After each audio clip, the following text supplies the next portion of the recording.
Hey you, this is Jasim from CodeBand, and in this video I'm going to be talking about the default arguments in functions.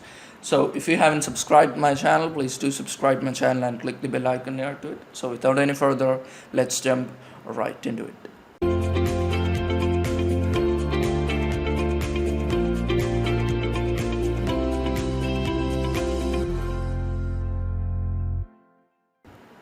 Alright guys, so default arguments or default values in arguments are kind of fallback value, which means when the user doesn't explicitly give the parameter to that function, then it'll automatically take the default value and proceed with the function. It doesn't crash the entire code base. So you'll get a better understanding once we actually dig deeper into that. We'll put an example to show you the exact function. So what we are going to be creating is a new function which returns the something like hello followed by the name of the user. Now the name of the user is what the user what the user will pass into the function argument as the function argument. So if user didn't pass that name argument, then it will automatically take the default one. So that's what we are going to be building.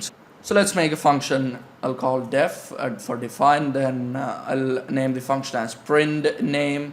Then it takes only one and only argument, that is the name itself. Now colon under the function body, we'll just print what we have said, like hello, then the name of the user, hello and the name of the user. That's it. Now this is a very simple function. Now we just call this function will print name of, and I'll just pass in a dummy name. I'll say CodeBand, and if I save that and if I try to run my code there, python main.py, then you get hello CodeBand there. So that's perfectly working. Now what if I didn't give this argument?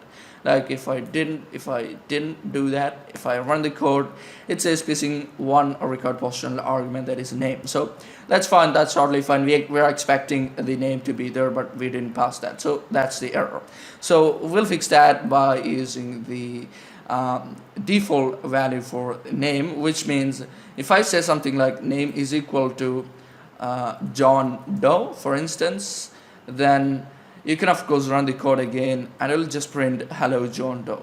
Now this is the concept of default values in arguments. So if we provide something like equal to John Doe, then if the user doesn't pass that name argument in calling the function, then it will automatically takes the name as whatever it passed in here. So in this case it will be John Doe.